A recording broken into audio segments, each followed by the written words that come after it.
Saya akan ngaji tentang betapa mudahnya berbuat baik dan betapa mudahnya bersosialisasi yang jadi kebutuhan sosial masyarakat. Kemudian di saat yang sama sebagai kebaikan menurut Islam. Ini saya baca kitab yang sangat otoritatif, yaitu kitab Sahih Muslim, di mana kita tahu dalam Islam pegangan ahli sunnah wal jamaah, juga pegangan ulama seluruh dunia adalah Al-Kutubus Sittah, kitab 6, diantaranya yang hadis Bukhari Muslim. Di sini ketika Nabi ditanya tentang beberapa kebaikan, yaitu dari pertanyaan ayul a'mali afdal, amal apa yang terbaik, di antaranya Nabi menyebut sekian: iman billah, iman kepada Allah Ta'ala. Kemudian ini yang penting dilakukan semua pemimpin, oleh bupati, oleh wakil bupati, oleh seluruh pemimpin, baik struktural maupun kultural, maupun pemimpin kecil, yaitu di keluarga.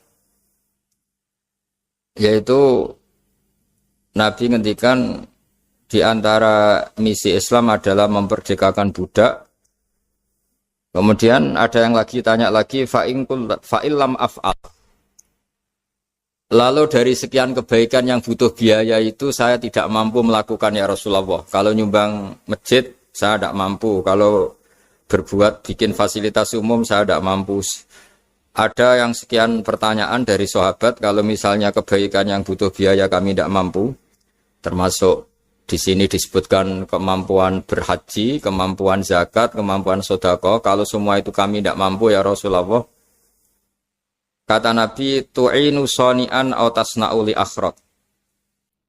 Ini di Sahih Muslim di bab iman dengan judul Babu bayani kaunil iman billah afdalal a'mal.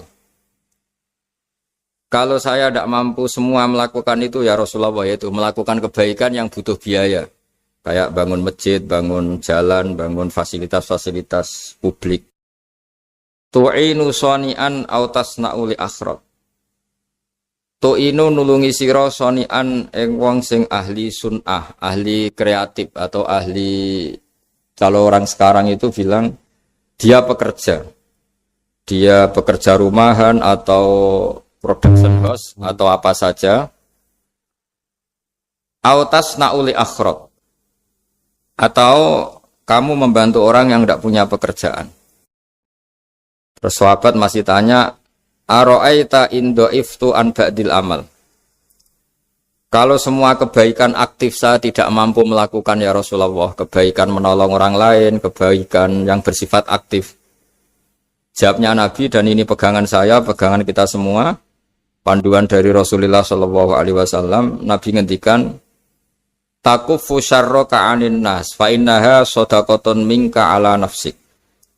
Ya, saya ulang lagi, takufu syarroka anin nas fa innaha shadaqatun minka ala nafsik. Kamu dalam berislam cukup menjaga supaya kejelekan kamu tidak punya imbas pada orang lain. Ya, ini penting dalam Islam. Jadi kalau tidak bisa berbuat baik, potensi keburukan kita jangan sampai menimpa orang lain. Keburukan itu bisa kejahatan kriminal, bisa kejahatan pidana atau merugikan orang lain, atau kejahatan yang tidak sampai kriminal tapi mengganggu orang lain. Misalnya contoh gampang ini, saya sumpek-sumpeknya sendiri ingin jalan-jalan, main di teman yang di jam kerja. Ini kan sumpek-sumpeknya saya sendiri ingin hiburan, terus wisata atau dolan ke teman yang sebetulnya saat itu dia mungkin ngaji atau kerja atau harus memenuhi kewajiban cari nafkah. Gara-gara nemuin saya, akhirnya dia dikomplain sama majikannya, atau gara-gara nemuin saya, dia akhirnya tidak ngaji sama santrinya, atau gara-gara nemuin saya, dia terganggu aktivitasnya. Itu juga tidak boleh, karena berarti keburukan kita punya akibat pada orang lain. Jadi kaidah dalam Islam itu kalau tidak berbuat baik, potensi keburukan kita ini jangan sampai menimpa orang lain. Sehingga di sini Islam menyarankan uzlah. Uzlah itu nyepi. Jadi misalnya kita baru penat, baru bawaannya itu emosi, baru gak suka kumpul orang, itu ya sebaiknya jangan jalan-jalan. Karena di antara kebaikan Islam itu tabassum, senyum, atau talqatu wajhin, ceria. Tapi karena kita mungkin jatuh kredit, jatuh hutang, atau punya masalah keluarga, sehingga bawaan kita itu emosi. Nah, dalam seperti ini sebaiknya uzlah, menutup diri. Sehingga kata Rasulullah SAW dalam zaman akhir di antara kebaikan itu kamu meninggalkan manusia aktivitasnya, kemudian watadaun nas min syarrik, kamu meninggalkan manusia supaya enggak kena keburukan kamu. Jadi ada momen, ada saat di mana kita mungkin kalau ketemu orang itu bawaannya ingin sengak, ingin ngomong yang enggak enak, atau kita baru penat, itu sebaiknya uzlah saja, mengurung diri di kamar atau isolasi sendiri, karena bawaannya baru emosi. Nah, ini yang jarang dipraktekkan. Kalau sekarang malah banyak yang saat susah, malah bawaannya ingin namam, ingin menvonis orang lain atau ngadili orang lain. Padahal pesannya Nabi, kalau semua kebaikan aktif tidak bisa kamu lakukan itu, takuffu syarra ka'anin nas fa innaha shadaqatun minka ala nafsik. Sehingga keburukan kita, ya saya ulang lagi, keburukan kita yang ingin emosi, ingin apa, itu tidak punya akibat orang lain. Di sini kearifannya Rasulullah SAW, beliau masyhur ngendikan, layak dilqadi wa ghadban. Jangan sampai seorang hakim bikin keputusan ketika emosi, karena bawaannya orang emosi itu pasti nggak terkontrol intelektualnya, nggak terkontrol nuraninya, nggak terkontrol semua sifat baiknya. Itu kalau punya keputusan bahaya sekali. Sehingga Nabi dari awal ngendikan layak dilqadi wa ghadban. Orang yang sedang emosi tinggi jangan bikin keputusan penting. Kemudian oleh ulama diteruskan juga jangan bikin keputusan penting orang yang sangat lapar, atau yang sangat kenyang, atau yang sangat ngantuk, atau yang super sibuk. Jadi hal-hal yang potensi buruk dalam mengambil keputusan itu harus ditinggalkan. Sehingga misalnya bupati atau wakil bupati kalau sedang tidak nyaman dengan suasana apa, nggak boleh rapat kemudian memutuskan keputusan penting. Begitu juga kiai dan semuanya. Nah, ini yang supaya otoritatif. Kenapa saya bawa kitab itu logikanya jelas ya. Kita sebagai dai, sebagai ustadz, atau sebagai mubaligh, atau sebagai siapa saja, yang ingin kita wariskan ke umat Rasulullah adalah dawuh-dawuhnya Nabi. Dan kalau kita ngaji tidak pakai kitab, itu sebenarnya umat kita jejali dengan pikiran kita, dengan ide kita. Jangan-jangan ide kita, pikiran kita ini tidak mewarisi pikiran Islam, tapi pikiran kita atau emosi kita. Tapi kalau kita baca kitab, artinya umat ini berhak mendapat apa yang diteladankan dan disabdakan oleh Rasulullah SAW. Tapi kalau kita, itu pasti inginnya itu kita. Misalnya kita Bupati Banyuwangi, mungkin kita akan cerita Banyuwangi dengan asik. Tapi bagi daerah lain, apa urgensinya bagi saya? Begitu juga kalau kita kiai, mungkin kita akan cerita fadhilnya kiai. Tapi bagi orang lain yang keutamaannya jadi pekerja, jadi satpam, jadi guru, jadi pegawai negeri yang adil. Sehingga subjektivitas kita ini akan tinggi. Tapi kalau kita sebagai kiai baca hadis, maka umat ini mendapatkan panduan dari Rasulullah SAW. Nah, dari sekian panduan itu, kata Nabi, jika Anda tidak bisa berbuat kebaikan aktif, maka kebaikan yang harus Anda lakukan adalah potensi kejelekan kamu jangan menimpa orang lain. Makanya saya berkali-kali bilang, saya ini termasuk kiai yang jarang main ke alumni. Karena tadi, kadang-kadang alumni itu sudah mau kerja di tempat kerjanya, atau mau janjian ngantar anaknya sekolah. Gara-gara ada saya, mungkin semua itu dibatalkan. Sehingga silaturahim itu juga harus dimanage supaya tidak mengganggu haknya orang yang kita silaturahimi. Jangan sampai silaturahim jam 9, saatnya orang kerja, kemudian dia dapat peringatan dari pabriknya gara-gara sering didolani kiainya. Itu kan jadi ribet. Atau kiai karena sering didolani terus tidak ngaji, metu tamu terus. Itu kan jadi ribet. Apapun itu, sehingga orang itu harus berpikir perilakunya itu tidak punya akibat la doror wa la diror. Jangan mengganggu dirinya, juga jangan mengganggu orang lain.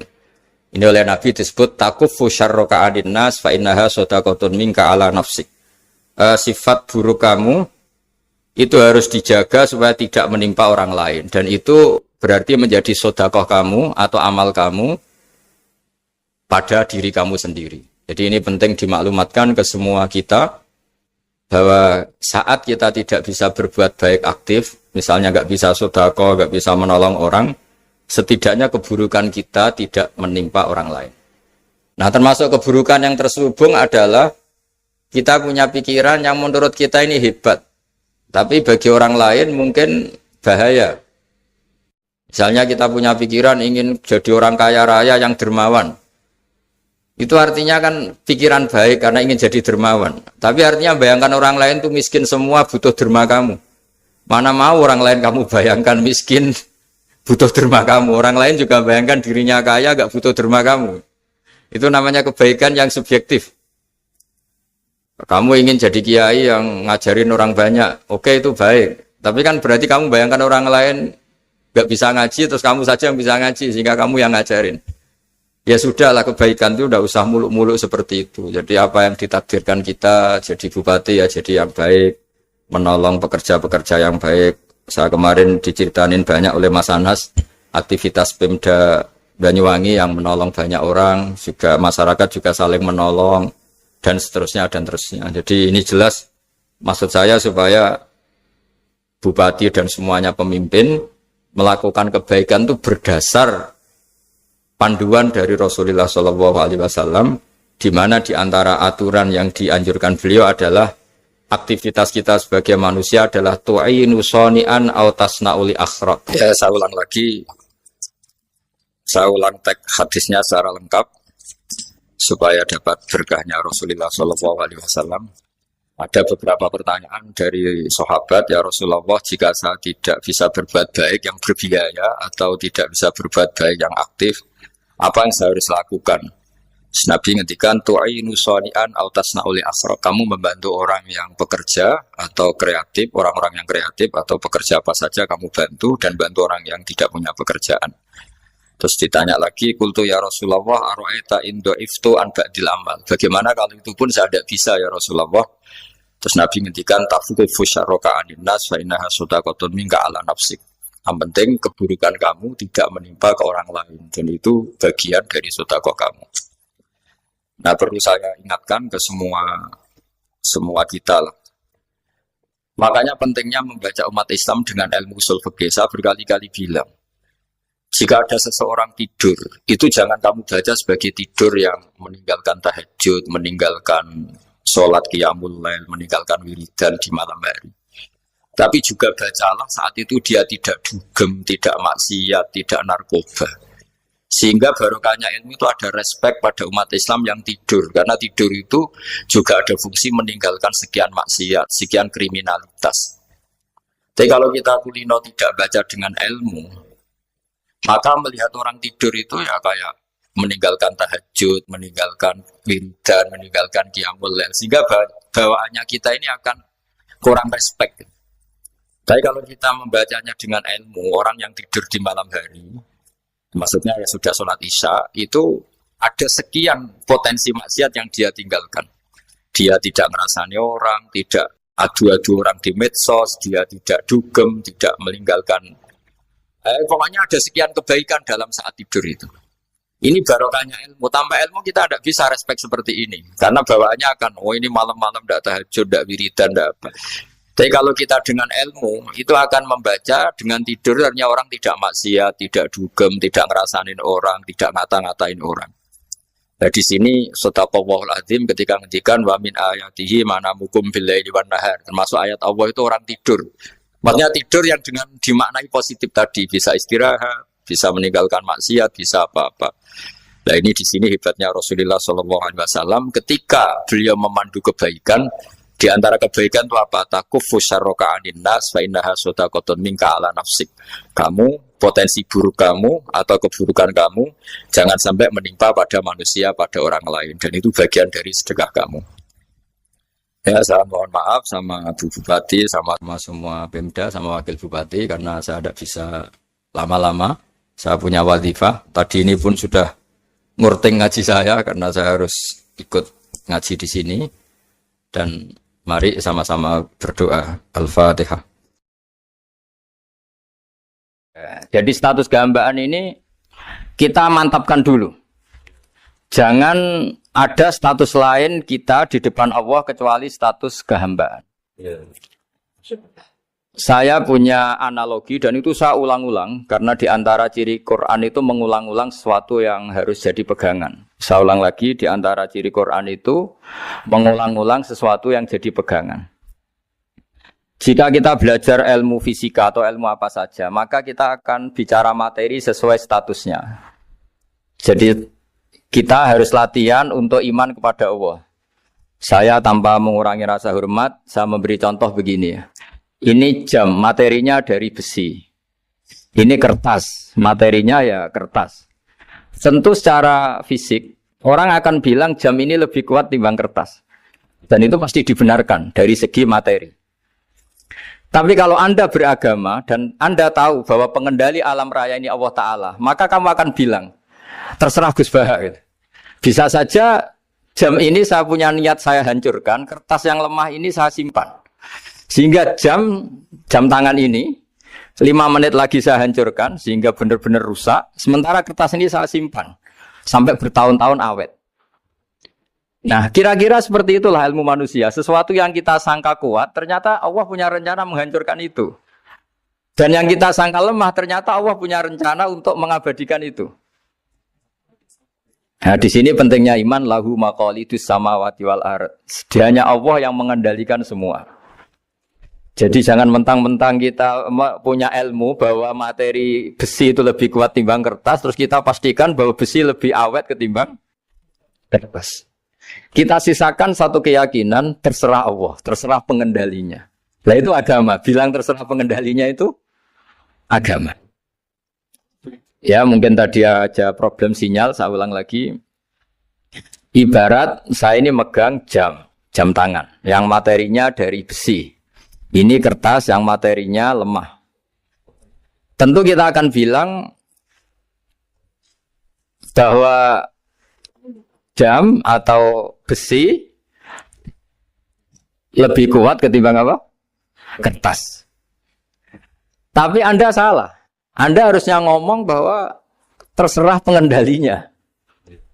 Bisa saja saya punya rencana menghancurkan besi ini sehingga 5 menit lagi hancur. Dan saya ingin mengabadikan kertas ini saya simpan di tempat yang aman.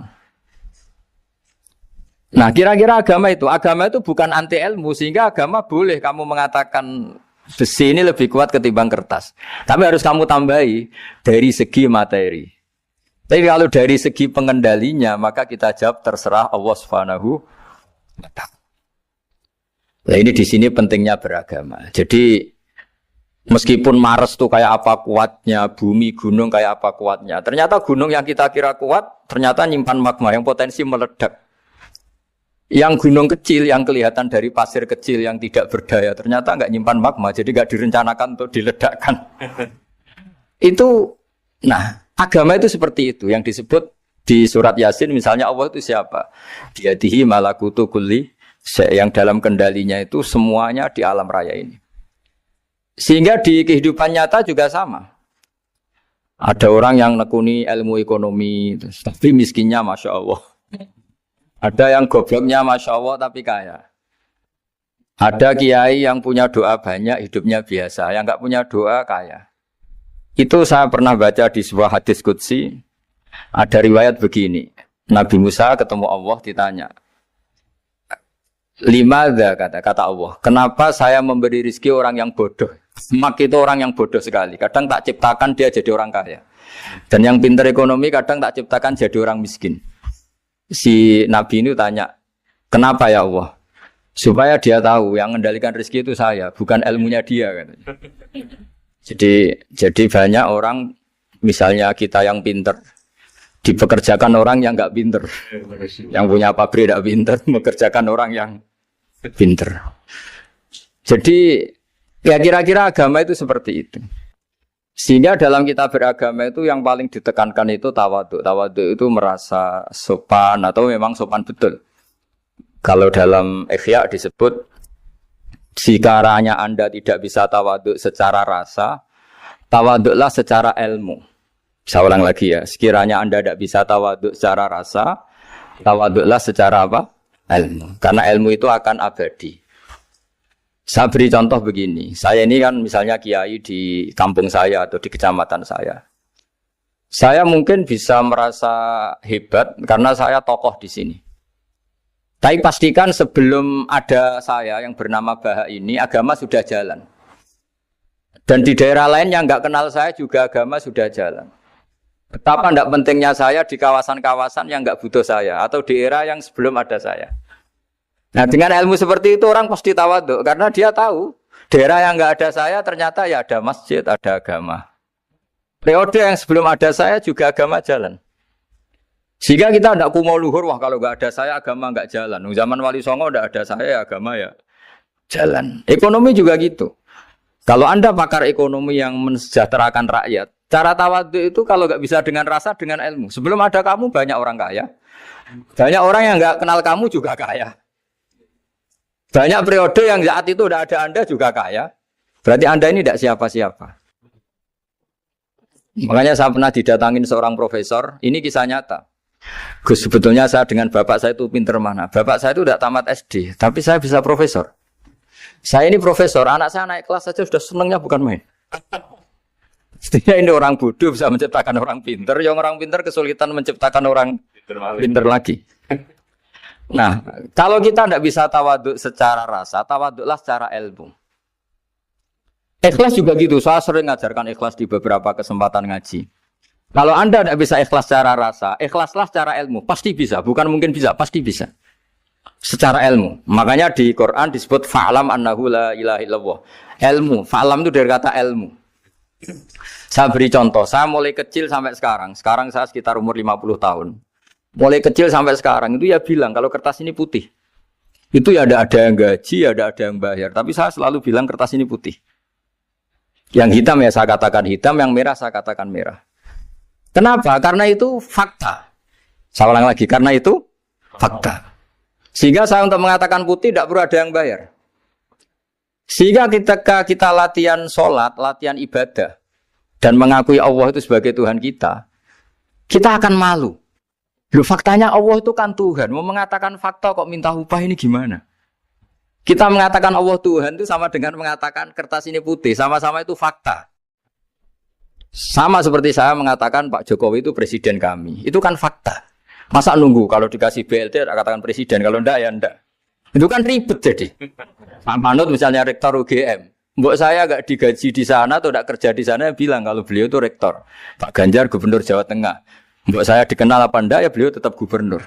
Lama sekali kita mengatakan fakta itu ikhlas. Ikhlas itu artinya enggak minta apa-apa. Karena kita ingin ngomong sesuai fakta. Nah Allah Tuhan itu fakta gitu. Nah kenapa untuk mengatakan Allah Tuhan nunggu?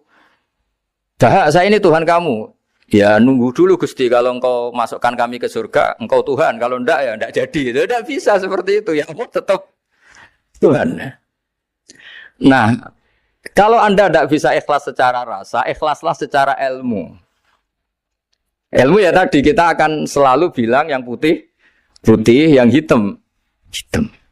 Makanya ini pentingnya ilmu. Tawaduk juga gitu. Kalau Anda ditakdir orang yang GR, yang gede rumongso, ditakdir orang yang kumo luhur, secara rasa bisa dilawan secara ilmu. Ada periode di mana sebelum ada kita yang kaya ya banyak, yang dapat hidayat ya banyak, yang terpelajar ya banyak. Ada daerah yang nggak kenal kita, nyatanya pendidikan di situ jalan, sistem sosial baik. Betapa tidak pentingnya kita. Nah ini nanti memaksa kita atau melatih kita untuk tawaduk. Nah dari hikmah ilmu itu kemudian kita minta maaf sama orang lain itu mudah. Karena kita sadar bahwa adanya kita ini problem. Saya sering digojlok orang-orang kaya. Orang-orang kaya itu ya kadang agak kurang ajar tapi nggak bisa dibantah. Begini, pernah tanya saya gini, Gus, saya ini punya mobil mahal, harganya 2 miliar. Kayaknya yang berak pakai jalan raya saya kan. Bisa, bayarnya pajak saya mahal. Sehingga kayaknya paling pantas saya. Yang naik ontel itu kan nggak bayar pajak. Harusnya nggak boleh pakai jalan gitu. Terus saya bilang, mbah-mbahnya yang naik ontel itu pejuang, bapak kamu enggak kata. Kamu enggak warisnya kata. Artinya ada teori dalam kitab hikam itu kitab tasawuf dalam pesantren. Itu kebaikan saja di soal. Misalnya begini, kita ini bangga sebagai urip yang tertib. hidup yang tertib di kantor, di tempat-tempat pekerjaan. Tapi kalau itu semua terjadi, kalau ada kecelakaan di jalan itu nggak ada yang nolong langsung. SAR paling efektif, tim penolong paling efektif itu ya orang-orang nganggur itu. Orang-orang yang di jalan-jalan di perapatan itu kalau ada kecelakaan langsung nolong. Itu nanti ambulan itu yang kedua, ketiga, yang nolong pertama ya orang-orang yang nganggur-nganggur di jalan itu. Ada orang tersesat nolong. Maka ketika seorang sahabat tanya, ya Rasulullah, kalau engkau melarang kita jagongan di jalan itu kita tidak bisa. Tapi kata Nabi, ya silahkan saja, tapi adu haqqat thoriq, kamu di jalan itu datangkan. Apa itu? Ya kamu bisa amar ma'ruf nahi mungkar. Coba kalau di terminal, di tempat publik banyak orang yang soleh, itu nanti copet ya sungkan. Yang mau jambret ya sungkan, karena yang di situ orang-orang soleh. Nanti yang enggak sholat juga sungkan, karena yang di situ banyak yang sholat. Jadi kenyamanan orang pergi jauh di tempat-tempat sepi itu ya barokahnya orang-orang nganggur terus ngaji, wah nengkono masih rame ya, ada orang yang di perapatan, di pertigaan. Bayangkan kalau ini orang-orang soleh, pasti itu nyaman. Karena wilayah publik dihuni orang-orang yang soleh. Tapi orang pasti bilang itu nggak tertib. Kita inginnya hidup ya tertib di kantor atau yang suka di masjid, di masjid. Tapi kalau itu terjadi, itu nggak ada tim SAR gratis yang setiap saat kalau ada orang kecelakaan nolong. Makanya dalam makalah hikam itu paling masyhur diantaranya itu, manusia itu siapa? Manusia itu mangkanat mahasinuhu masawiyah, fakih falataku masawihi masawiyah. Manusia itu orang yang saat baik saja ada salahnya, apalagi masalah. Jadi kalau kamu punya toko, lagi laris, dan saat laris itu Anda ngerumat keluarga Anda melakukan kebaikan pada keluarga Anda. Pasti ada toko lain yang termahjubkan, yang tersingkirkan. Makanya saya pernah diskusi sama kiai besar, guyonan sama saya. Kita kalau kiai besar sebaiknya kalau diundang di musola kecil datang apa enggak? Kata kiai yang satu, jangan datang Gus, itu jatahnya kiai kecil. Terus kata yang satu, datang Gus sebagai bukti tawaduk bahwa kita kiai besar pun mau diundang yang kecil. Akhirnya kita ini ya kadang datang kadang enggak, karena kadang kita enggak datang supaya jatah rezeki kiai kecil enggak terambil. Kadang ya mau datang supaya dikira tawaduk. Makanya kalau seorang profesor sering turba di bawah itu ya kasihan yang S1, SPDI itu kan nanti enggak jadi bintang kalau profesornya sering turun. Kalah terus itu. Jadi kadang-kadang itu orang itu harus berpikir secara ilmu, jangan rasa terus. Jadi itu ilmu.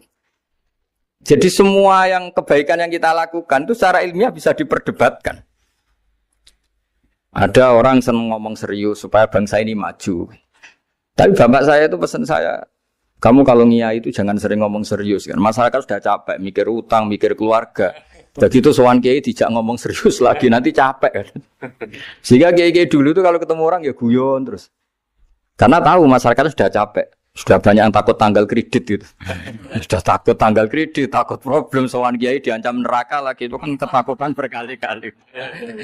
Jadi makanya ini kan kebaikan itu dievaluasi karena kita tidak nabi, tidak wali. Jadi kalau kata hikam itu apa yang Anda kira baik itu ada masalah. Apalagi sedang masalah. Saya sering cerita ada orang suami istri harmonis sekali. Itu tanyakan ibunya, pasti mulai gak peduli dengan ibunya karena terlalu harmonis dengan istri. Tapi itu pasti bukan mungkin lagi. Jadi jangan tanya istrinya, tanya ibunya. Oh, jok nikah lupa saya. Ngalor ngidul sama istrinya. Tanyakan temannya. Wah, itu jok nikah lupa temennya. Tapi yang baik sama teman, tanyakan istrinya. Jatah belanja untuk ngopi. Begitu terus itu. Jadi siklus sosial itu. Nah, di sini pentingnya saling minta maaf karena dalam kebaikan kita pasti ada kesalahan. Ketika karir kita baik di pemerintahan maupun di kampus, pasti dengan sendirinya ada yang agak tersingkirkan. Meskipun itu sudah hukum alam. Tapi apapun itu kita harus minta maaf. Makanya banyak, saya sering cerita berkali-kali, dulu itu ada dua nabi yang seangkatan. Itu luar biasa debat ilmiahnya, tapi debat baik. Mulai dulu ya ada polemik itu ya mulai dulu ya ada. Yang Nabi Yahya itu suka berkawan orang-orang soleh. Kalau ditanya, kenapa kamu berkawan orang-orang soleh? Ya enak lah, karena berkawan orang soleh. Yang Nabi Isa sering berkawan orang-orang yang enggak jelas. Ditanya, kenapa Anda suka berkawan orang-orang yang enggak jelas? Innama ana tabibun udawil mardo. Nabi dan kiai itu ibarat dokter, ya tentu menyembuhkan yang sakit. Kalau Anda seorang dokter pasti neliti daerah-daerah pandemi, masa neliti daerah sehat. Nah, jadi dulu bapak wasiat ke saya gitu, kowe nak jadi kiai kayak bengkel. Jadi kiai itu kayak bengkel. Kalau nggak siap dadani orang nggak jelas ya jangan jadi kiai kan. Itu ya, tapi kan masalahnya kita sendiri solehnya pas-pasan, takut terkontaminasi. Jadi yang jelek bukan jadi baik, kita yang baik jadi jelek. Nah itu kan mulai dulu ya polemik sejauh mana kita punya kekuatan untuk tidak terpengaruh yang negatif. Yang negatif terpengaruh kita menjadi positif. Jadi ini cerita-cerita sawalan bahwa dalam kebaikan kita itu ada kesalahan. Maka kita tetap istighfar, tetap saling minta maaf. Dulu bapak saya kalau diceritain ada seorang kiai sampai sepuh jadi imam masjid, istiqomah sekali. Dulu bapak saya itu guyu. Ya istiqomah, tapi wong liya terus ra iso dadi kader. Jadi calon-calon kiai ini sudah putus asa karena enggak pernah punya kesempatan jadi imam. Jadi di balik istiqomah itu ya ada memahjubkan orang lain.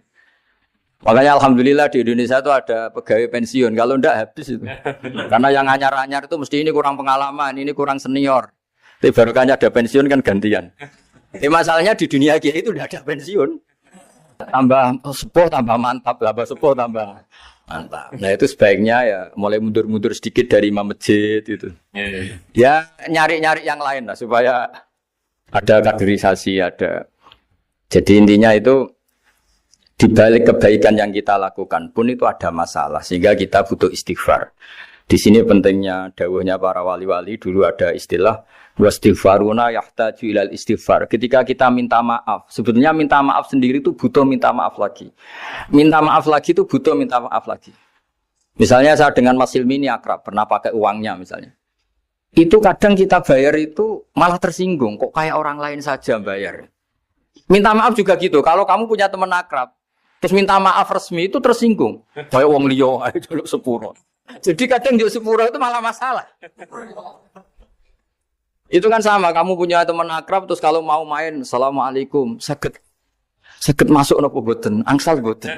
Boleh enggak main, itu mesti teman kamu tersinggung. Kok kayak orang lain saja. Artinya ketika Anda merasa benar karena protokoler ketika masuk ke teman, ternyata itu salah. Teman kamu maunya enggak protokoler karena sudah akrab. Tapi ketika kita merasa akrab, ternyata selonang-selonang dianggap problem, kita tidak pernah tahu. Nah di sini kata ulama-ulama, minta ampun itu kebutuhan manusia. Karena dalam kebaikan kita, pasti ada kesalahan. Makanya disebut, wastighfaruna yahtaju ilal istighfar. Kita selalu diajari, Rabbana dzalamna anfusana. Ya Allah, kita ini selalu mendolimi diri kita sendiri. Jadi saat kita baik pun, ada unsur kesalahan. Yaitu tadi, kalau Anda jadi orang, pasti ada yang termahjubkan. Kalau Anda kiai besar atau profesor atau pejabat, turun ke bawah. Ya kalau gubernur turun terus ya bupati gak jadi bintang. Kalau saya kiai besar misalnya turun terus ya kiai kampung itu ya kasihan. Saya pernah diundang Manakipan tidak datang itu kiai kecil bilang, matur nuwun Gus gak teko. Aduh iwake gak untuk saya katanya. Barokahnya saya ada. Itu lucu ya matur nuwun betul. Matur nuwun Gus jenengan gak dugi jadi. Akhirnya jatah besarnya untuk saya. Nah, tapi yang punya rumah komplain. Gus udah ora tau teko PP aku wong cilik. Nah, ini saya harus mendahulukan versi Sohibul Bait yang punya rumah apa versi kiai yang termahjubkan. Artinya pilihan apapun saya harus istighfar karena ada saja unsur salahnya. Ya makanya ini kan makanya ya saya minta UGM juga saya sering undang saya terus nanti dikira karena kampus besar Gus Bak mau juga keliru lagi. Kalau 1-2 kali mungkin boleh, kalau keseringan ya nggak boleh. Nanti itu dikira saya maunya hanya sama kampus besar, padahal saya sama RT ya sering datang juga. Nah ini yang terakhir saya bacakan teks otoritatif sebagaimana janji saya. Kata Rasulullah SAW di sebuah hadis. Ini terakhir nanti supaya nggak lama-lama saya juga punya wadhifah. Ada orang itu punya hutang. Hutang itu ya hutang, memang hutang. Singkat cerita orang itu tidak bisa bayar sampai akhirat. Dan aturannya Allah, orang yang punya hutang tidak bisa bayar ini harus diaudit, harus diselesaikan di akhirat. Kalau tidak bisa diselesaikan di dunia, diselesaikan di akhirat. Walhasil akhirnya di akhirat itu ditagih dan tidak mampu bayar. Karena di akhirat sudah tidak ada kredit, tidak ada ATM, tidak ada apa saja. Terus kata Allah, solusinya kebaikan kamu dikasihkan yang ngutangi. Ternyata kebaikan dia tidak cukup juga. Bayarnya apa? Kejelekan yang ngutangin dikasihkan yang utang. Kayak apa celakanya? Kebetulan yang ngutangi salahnya banyak, ini kan repot. Tapi Allah itu tidak suka kalau ada orang mukmin yang satu saudara kemudian masuk neraka karena saudaranya ini. Kata Allah, jika ini masuk neraka berarti disebabkan komplain atau ketidakikhlasan temannya yang mukmin.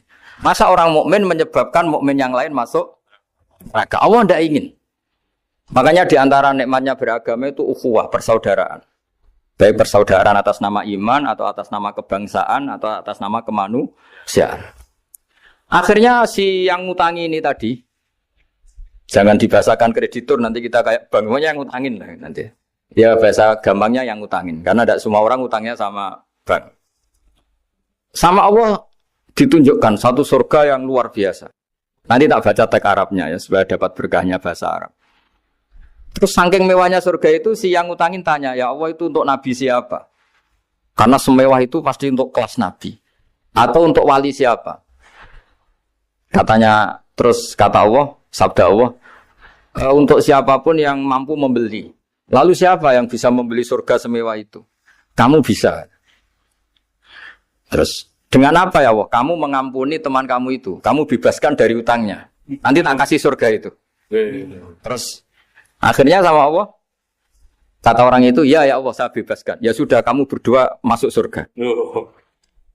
Karena Allah tidak ingin ada kasus aneh. Dua orang mukmin ini kan bersaudara. Masa bersaudara kemudian yang satu menjadi penyebab masuknya neraka karena ini tidak mau memaafkan.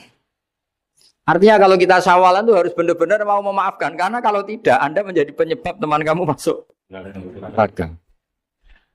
Jadi kita janganlah jadi orang mukmin yang menjadi problem bagi saudara kita.